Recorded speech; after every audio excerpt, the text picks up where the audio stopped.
Hey guys, welcome back to the channel and to my yearly everything I crocheted video. So I'll be going over everything I crocheted in 2024. Unfortunately it was not a lot, but I still like doing these videos and you guys still like watching them. Without further ado, let's jump right into it.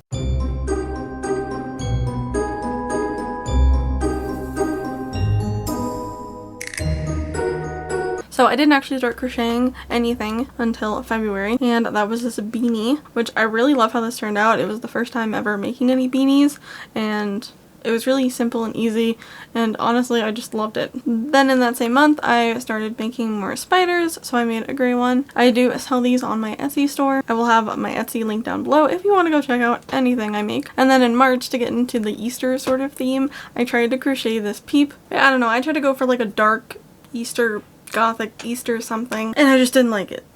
Like the pattern was really difficult and it just was not it. But that's okay, because not everything you make is going to be perfect or good. That's the joy of crafting things and making things, is sometimes it's not always going to be great. And then in April is when I started making scrunchies. These have been really fun to make. I actually just made a gray one yesterday, so very cute. I do also sell these in my Etsy. You can get these in a variety of colors.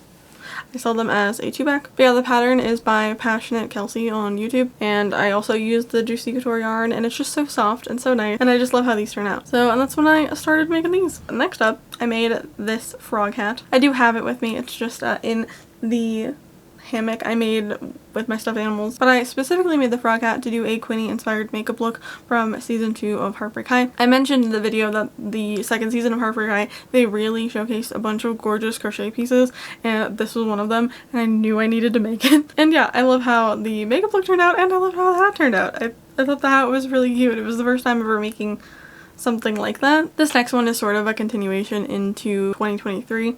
I made a temperature blanket in 2023, but I did not finish it, and I think I mentioned that in my everything I crocheted in 2023 video, but I did end up finishing it right before Mother's Day last year, and so I gave it to my mom as a Mother's Day present, and she loved it. She was really happy to receive it, and she tells me every time she uses it, which makes me very happy. Also in May, I crocheted another spider. This one was red. I think I ended up giving this one specifically to my mom. I like it. Like I said, it's available on my shop, but it does give crab vibes to me for some reason. I don't know. Yeah. Hey, baby boy. After that, I wouldn't go on to crochet anything until August, but the thing I did crochet was a crop top. The pattern, I believe, is by ABoC Studios, and I loved making this. It was honestly really incredibly easy. I thought it was going to be a lot harder because I had never really tried to crochet clothes before, which is something as a goal for 2025. I do want to get more into clothes. Not even just crocheting, but like sewing and stuff too. And for this being my first piece, I love how it turned out, and I want to make like 100 more. I used Red Heart Super Saver to make this, and honestly, it turned out fine. Like, it's definitely wearable. It is a little on the more uncomfortable itchy side, but nothing crazy. But I would like to experiment with other yarn and see if I like something a little bit more, like maybe 100% cotton, or maybe like a blend of polyester and cotton or something. And then also in August, I got into, this is not crochet, but I got into pixel macrame, which is where you have like a pixel grid and you make knots that form like the squares of the grid. And while I started it in like August, I definitely did not finish it until December. It was a Christmas gift for one of my friends. But yeah, this took forever. I love the way it turned out. I could have worked on this a lot more. Like, it could have been done within a month, but oh well. But I still really love the outcome, and it was a fun experience. I definitely something I don't think I would do as often, because I was thinking of like selling them, but I think it would definitely be more of just like a overall hobby because it's really time consuming. Okay, now we get into October, and October was kind of crazy because my dumb brain had the idea to do a 31 days of crochet Halloween thing. You can find all of the videos on my crochet Instagram and TikTok, which I will leave linked down below. But I basically made the challenge for myself to crochet every day for 31 days, and they were all like Halloween themed. I won't cover everything I made because there was quite a bit, but I made this glow in the dark ghost. He's also available on my Etsy. I made this bat applique. Really cute. I would love to make like 50 of these and just stick them around my house. I made a little pumpkin. Very cute, very simple. I made this really interesting like ghost wind chime thing. He looks very cute. Behind me I have a snake I made and a devil hat.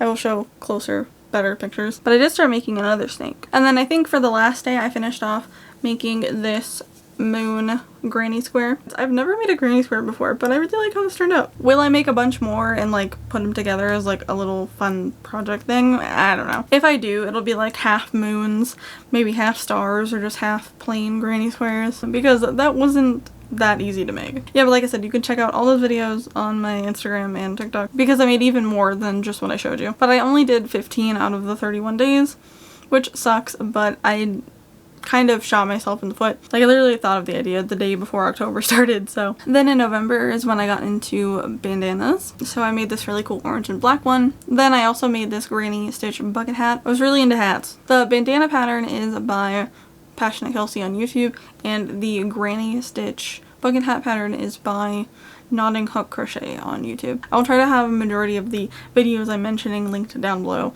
if you want to make anything for yourself. But I love how both of these pieces turned out. The bucket hat especially was really fun and different to make, and these are also on my store in various different colors, so go check that out. Okay, now we're getting into Christmas gift territory. So I think I crocheted a total of 4 gifts, starting off with these first 2. They are pretty similar. Both of them are crochet bookmarks. One is for my grandma and one was for my sister-in-law. I made the like daisy looking one for my grandma and she absolutely loved it. She told me as soon as she got it that she started using it. And then I made the green one for my sister-in-law. And then for one of my friends for her birthday / Christmas, I made her this heart keychain. A little complicated to make, but not the worst. I do have a whole video on my channel of me making all of this stuff, so be sure to go check that out if you want to see the process. And then this last Christmas gift I crocheted was for my brother as sort of a gag gift. It's a little poop. He absolutely loved it. He called it adorable. We make jokes around here. And then last but certainly not least, I'm including these in the end of the video because I honestly couldn't find a picture of when I made these, so I have like no idea when I made them. I think it was towards the middle of the year, but I made these Fallout inspired coasters for my boyfriend. So we have 111 from Fallout 4. He's gonna roast me if I get that wrong. 33 from the Fallout TV show, 76 from Fallout 76, and 101 from Fallout 3, I believe. I might have gotten 3 and 4 mixed up, so I do apologize. But yeah, they're like vault number inspired Fallout coasters. They are definitely not heat proof. Like, I made these out of acrylic and there's felt for the numbers, so definitely wouldn't be like usable for hot drinks, but definitely makes for like a cute decoration. They are sort of not the same size, and I think it's just because my tension was off. But yeah, I'm actually really proud of these because I was trying to find a pattern online and that was pretty much non-existent. So I ended up making these just by trial and error, and I really like how they turned out. I think it looks perfect because like no pattern I was seeing was like what I wanted. So for something I just thought of in my brain and it ended up working out, I like these a lot. Yeah, and that is everything I crocheted in 2024. If you guys crochet, what are some of your favorites that you crocheted last year? If you do not, are you thinking about getting into it? I think it's pretty fun. I highly recommend, because you can literally just make whatever you want. But yeah, if you guys like this video, be sure to give a thumbs up and hit the subscribe button. I post new videos out every week, so don't forget to hit the notification bell so you never miss another upload from me, and I will see you guys in my next one. Bye!